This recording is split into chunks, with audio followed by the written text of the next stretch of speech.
Following the election results of the new wrestling federation, Chief Sakshi Malik, a former freestyle wrestler, quits her career.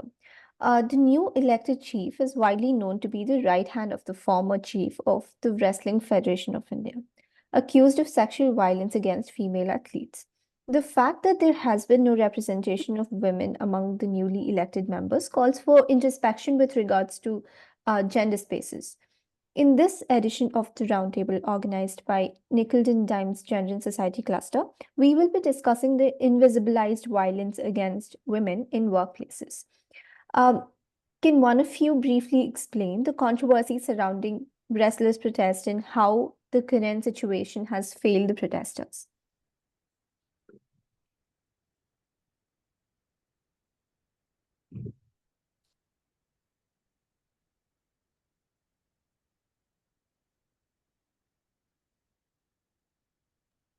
Should I go ahead? Yes, Zoe, please. Yeah. So essentially, the protests were about allegations of sexual harassment, especially against the former president of the Indian Wrestling Federation, Brij Bhushan.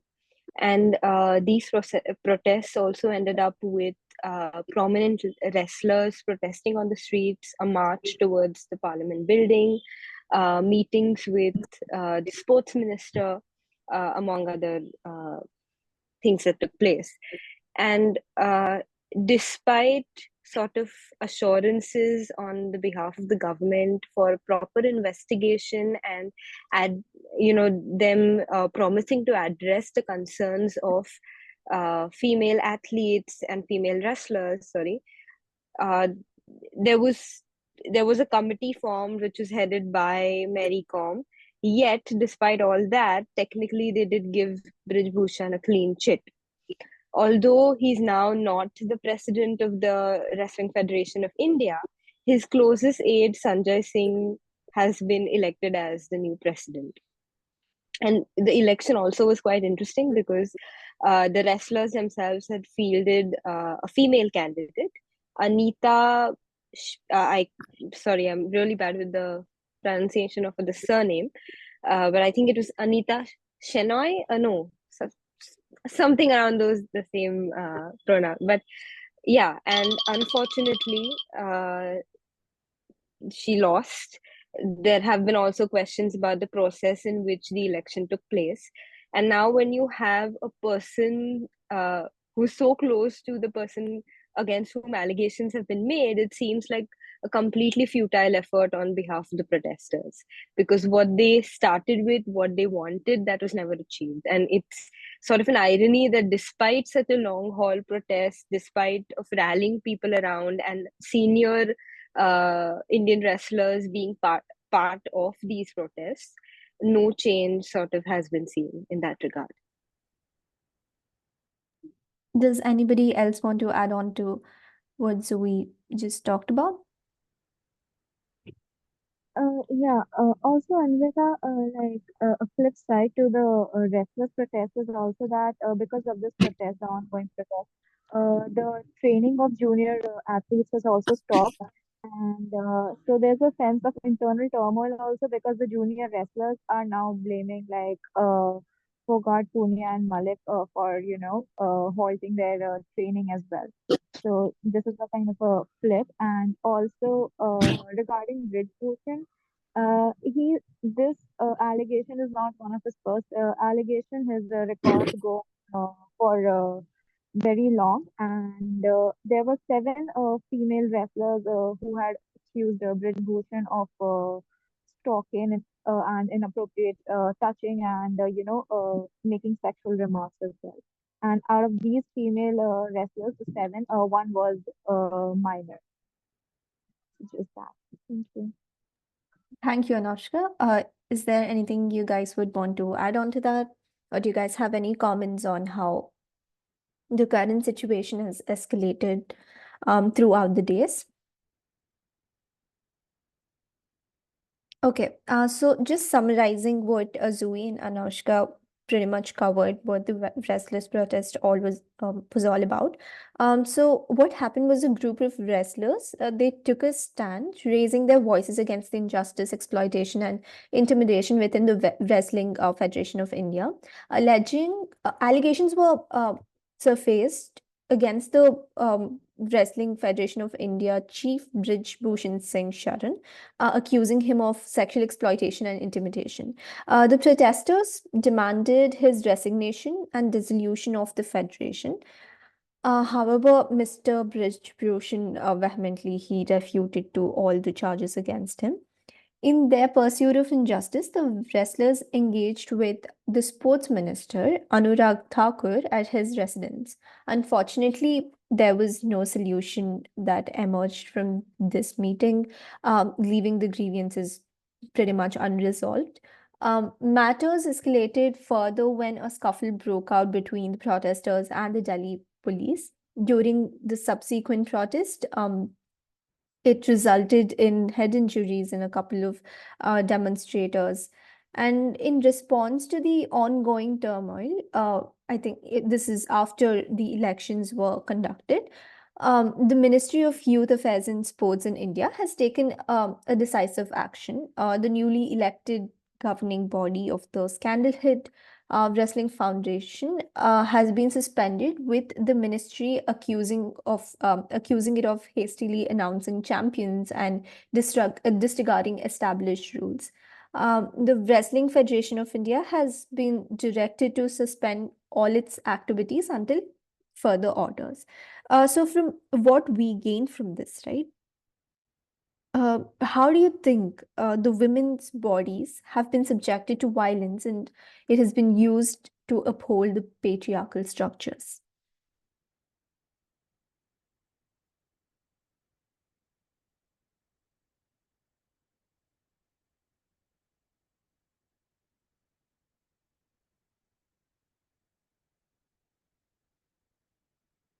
Yes, Sunidhi.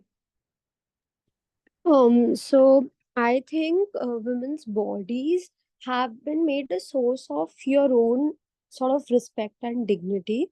It is like for a community, or like for a community, it's become as if harming the women is like harming the dignity of the community. And that is not out of the love for women, or like the respect for women themselves. I think it's more out of the objectification that they are our property, and so looking at them is like looking at someone whom you own, and whom you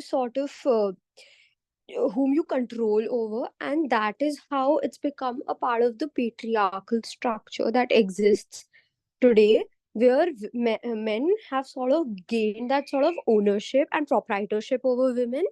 And they try to control them and tell that you guys represent us and our power. Like, we are controlling you, that is why we have a power over you, and that is why we have a power over the society. And that is also the reason for, like, there's been a lot of discussion about alpha male thinking, and the sort of alpha male podcasts, and how they say that women are less powerful, and that is why they need protection of the men. Does anybody else want to add on to what Sunidhi just talked about? Yes, Zoe. Yeah, Oh, yes, Sampada, please go on. okay. Yeah, I think violence against women's bodies has been historically pervasive, and some ways in which their bodies have been subjected to violences, domestic violence, forced prostitution, female genital mutilation, honor killings, and I think addressing these issues requires a multifaceted approach, which involves, legal reforms, change in societal attitudes, educational initiatives to challenge these patriarchal values and help promote gender equality at its core, I think.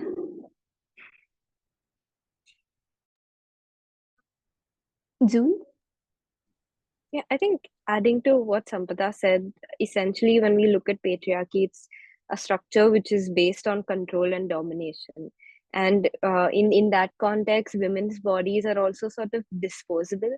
And when we sort of again contextualize it with regards to the protest, it means that what happens to women does not matter in the end. What It's sort of patriarchy self-sustaining in that sense, where it tries to protect its own, whereas what happens to others really doesn't matter. We are sort of uh, disposable bodies, I feel, when we look at it in the larger context of patriarchy. Anashka?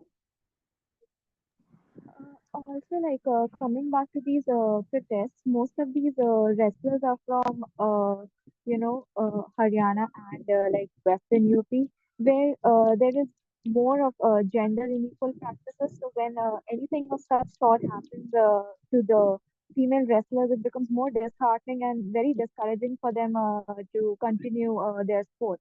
So this is all I want to say. Thank you, Anashka. Thank you, Sampada and Zui. Yeah, Bhumika, please go on. On a very similar line as we said, there is a tendency to kind of disregard women's experience, and also there's an expectation that women are supposed to put up with all this violence or like these day-to-day, discriminations. And secondly, women's bodies are seen as these, vestiges of a community's honor.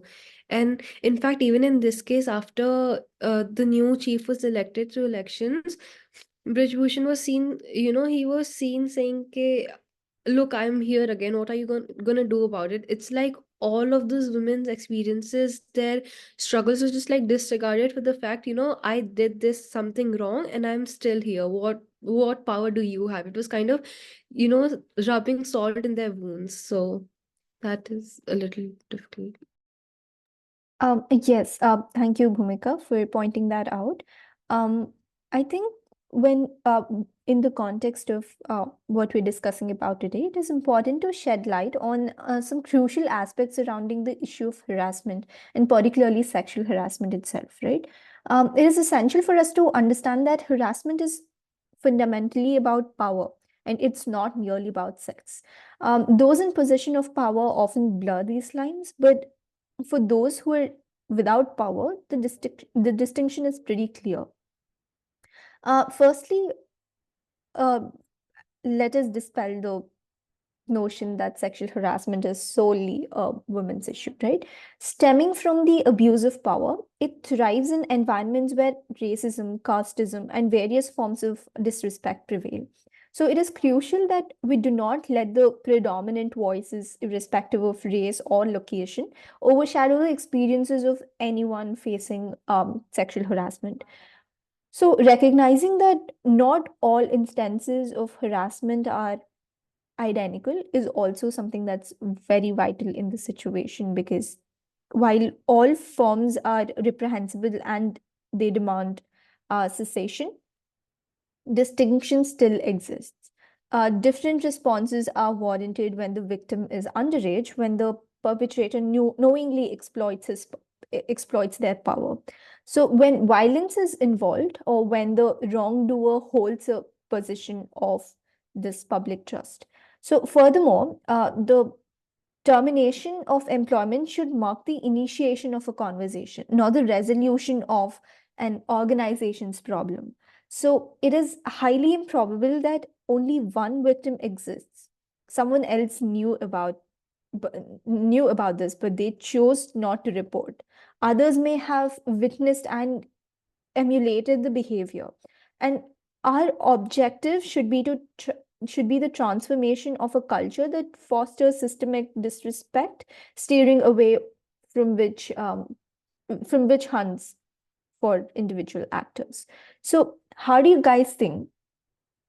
This case is actually very similar to that of Vishaka, the landmark case of Vishaka, in a lot of judgments, sorry, in a lot of areas, right? So, the scenarios that Bhavandri Devi had to go through are pretty similar to a lot of women who are involved in this protest has been subjected to. So how do you guys think this ties us to the case of um, restless protest?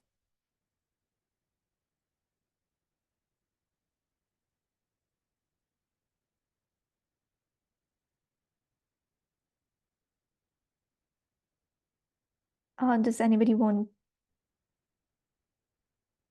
Yes, Anushka. The Vishaka case, like mentioned as to how not only physical touch is a source of harassment, but also like unpleasant taunts and remarks and misbehavior towards women also like lays down on the harassment of women, which is seen in the female wrestlers protest because Sanjay Singh, as I mentioned earlier, was accused of making sexual remarks towards them. So he was essentially kind of like prohibiting them to come to their workplace and engage in like their daily activities. So I think that's the kind of similarity we were looking for. Thank you, Anushka. That's definitely one of the points that we need to keep in mind when we're talking about, um, especially when we're talking about the vulnerable communities in the um, in Indian society. Does anybody else want to add on to that? I think even factually, in these two scenarios, there are quite some similarities, and unfortunately, that shows that we as a society are still not moved ahead from our past mistakes. There is also this attitude on the government, or I would, because in Bhavri Devi's case, it was the court, the High Court, and in this case, it is to some extent the government organizations. There's a lack of sort of acceptance that these things can happen on the institutional front. There is, in other words, their actions or inaction sort of inadvertently show that they consider these women who speak up as liars, because in the court's case they said that these men cannot do something which you're accusing them of, and here their actions of having Sanjay Singh as the current president, giving Brij Bhushan sort of a clean chit, also show that they are sort of disregarding those narratives that we previously sort of discussed. So that is that aspect as well. And irrespective of the protest, there hasn't been a proper mechanism that has been set into place. Maybe and this time they need an institutional overhaul, especially when there are such massive protests, to sort of let go of previous systems and have a proper independent committee instituted for these sexual harassment complaints. That hasn't been addressed or even discussed. So those are sort of similarities there. What is interesting to note is when the Supreme Court did come up with Vishakha guidelines, it took a number of years for the government to come up with a law about sexual harassment at workplace. So that lag is still existing, which is quite sad, even after all these years. Thank you, Zui. Is there anything else you guys would want to add on to that?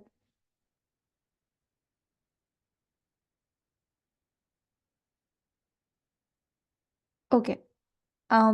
So as Zui pointed out about the power play that's persistent within like the Vishaka judgment as well as the Wesley's protest, and I think it's also, as Zui pointed out, important to view this question at hand that raises critical concern about the efficacy and fairness of entrusting the responsibility of addressing sexual harassment to committees formed by management within the workplace, right? So this was one of the guidelines that were mentioned within the Vishaka guidelines. So it is a nuanced issue that intertwines with the working conditions prevalent in the professional environment and the power dynamic inherent in the labor management relations. So the prevailing trend of promoting internal complaints committee assumes significant, yet it raises valid questions about the wisdom of assigning the initiation of criminal proceedings against the accused to a vague and poorly defined understanding of victim's agency. So, this approach risks reducing complaints of sexual harassment and various forms of sexual violence to individuals whose experiences of victimhood become the sole determinant of the redressal mechanism to be pursued. So, this reductionist perspective tends to overlook the broader context of workplace dynamics that could significantly influence a complainant's decision-making process. So the pressure, power differentials, and intricacies of professional relationships might impact how a victim chooses a particular form of investigation and redressal. I think it is also crucial to recognize that individualizing the experience of victimhood may not sufficiently account for the complex interplay of factors within the workplace environment. Therefore, a more comprehensive understanding is required, one that acknowledges the systemic aspects of sexual harassment, appreciates the influence of power dynamics, and considers the broader implication on the labor management relations. So, in addressing this issue particularly, it becomes imperative to strike a balance that respects autonomy of victims while also ensuring fair, impartial, and effective mechanism of redressal, one that takes into account the multifaceted nature of the workplace dynamics. So moving on to our last question. What are the challenges faced by women in navigating male-dominated spaces, especially when addressing issues related to gender violence?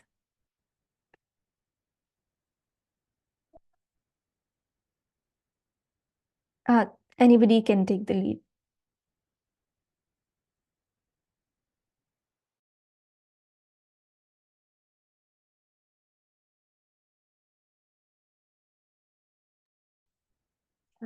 I think the first thing is women, especially in male-dominated spaces, are the other.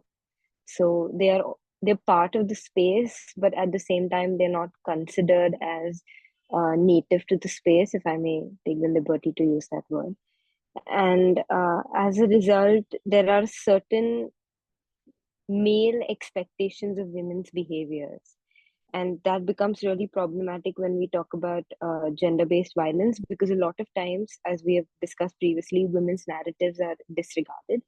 And in male-dominated spaces, the blame is usually sort of pushed on the women because the man is assumed to behave in a particular way which would not sort of amount to any violence towards the women. So the women, being the other in that space, is always subjected to more scrutiny than the male. So for them to bring up an issue of gender-based violence that they face, it's sort of a courage to even come and complain to whatever channel they are, because because they know that at the first instance they would not be believed. So there's sort of a complete invisibilization of them in these spaces. That is what I feel. I don't know how further our conversation would go, but that's the first thing I thought.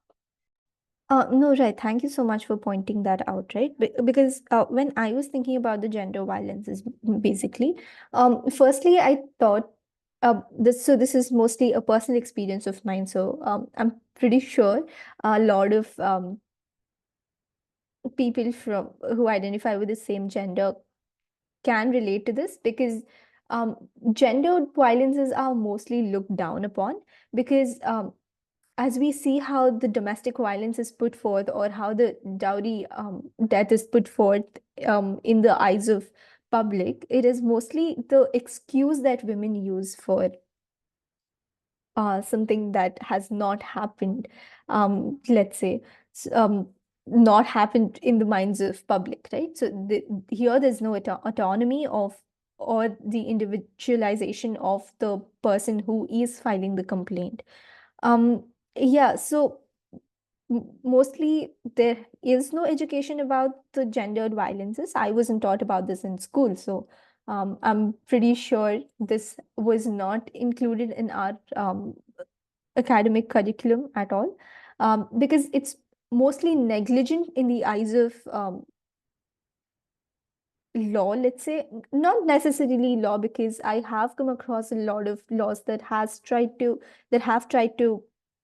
incorporate gender violences, and let's even take, for example, the Transgender Protection Act, right? That is still a first step towards gender violences against the that was passed with the basic criteria that it should involve it should protect them from the it should serve as an anti-discrimination discriminatory statute. But when we look at how that has been formulated or termed, it still lacks in a various different aspect. Um, yeah, so does anybody else want to add on to this? Yeah, I think adding to what both you and we spoke about, I think lack of representation and gender stereotypes and bias, I think they just make it even more challenging for women to advocate for their concerns. And in general, I think there's a dismissive attitude towards their perspectives when it comes to gender-based violence. And I think there's also cultural resistance to change. Male dominated spaces may resist changes to traditional gender roles or power structures. And that makes it harder and more challenging to implement these gender inclusive policies and initiatives. And Anushka? Also, adding on to Zui's point, when it's talking about women navigating through male-dominated workspaces, there was this thing I was reading about, which is called the glass ceiling effect, which metaphorically creates this invisible barrier for a certain section of individuals to access top executive and managerial positions. And I think in male-dominated workspaces, when women are not able to access those executive position, it kind of creates this power imbalance in the workplace. And I think the restless protests also was coming to that because there was a female candidate who was not able to access the top position despite the other one who was a right hand man of a person who was accused. So I think that that's what got me thinking into this. Yes, thank you so much, Anushka, for pointing out the glass ceiling effect, right? I remember Suniti writing an article about that for a nickel and dime monthly article submission. So, Suniti, is there anything else you want to add on to this? No, I'm sorry, Anvita. Right now I don't have anything to add. Yeah, no issues. Thank you. So yeah, thank you so much for pointing out about the various fields in which women can face gender violence, yet this is not exactly recognized as such because mm, there's also this really great judgment by no, not really great, but it's a good judgment by Justice DYC, who if you guys have heard about this, it's Patan Jamal versus State of Andhra Pradesh, if I'm not wrong.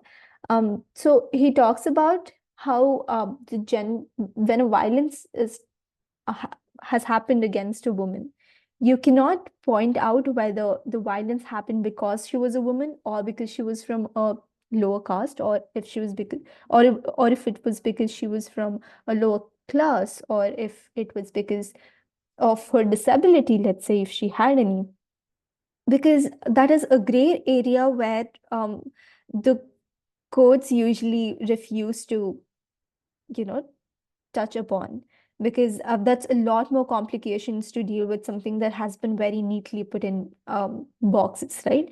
So, sociological problem, it does not always come in neat boxes. So, gendered violence is mostly um, not much advocated within like the schools or universities as it should be. I'm pretty sure in universities it is, but it also depends on what kind of tribe you're with when it comes to framing your opinions on gendered violence. And again, it also depends on your experience with a certain situation in order to derive a conclusion. So, is there anything else you want to add on to our discussion today before I conclude it?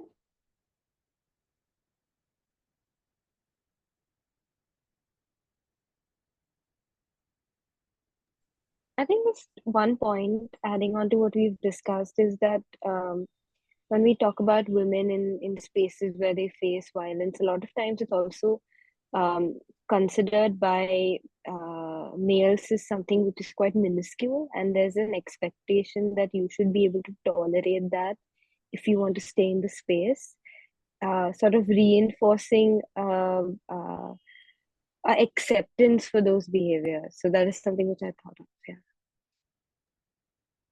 Yeah, as you rightfully pointed out, I think there's also this understanding of the gendered practices that has still not left the society. So thank you so much for pointing that out. Okay, as our conversation went on today, we've delved into the diverse range of topics. So addressing issues from complexities of wrestling foundation facing scandal to the intricate challenges surrounding sexual harassment in the workplace. Together, we've crafted speeches, discussed sensitive matters with thoughtfulness, and we've explored the need for systemic change as well. In the realm of wrestling, we've touched upon the protests against alleged exploitation within the Wrestling Federation of India, leading to the suspension of its activities as well. So the narrative, okay.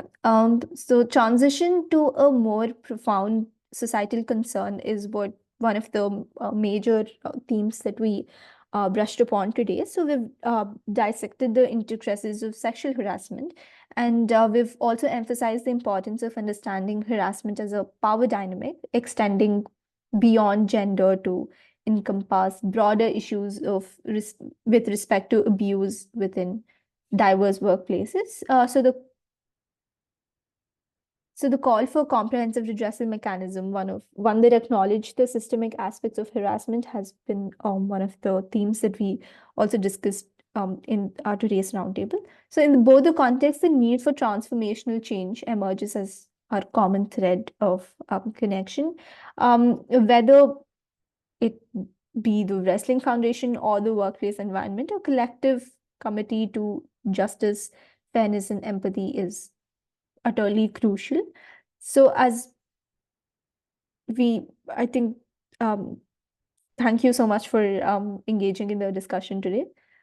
I think it was fruitful for us to understand how the power dynamics in this particular issue has played. Thank you so much, guys.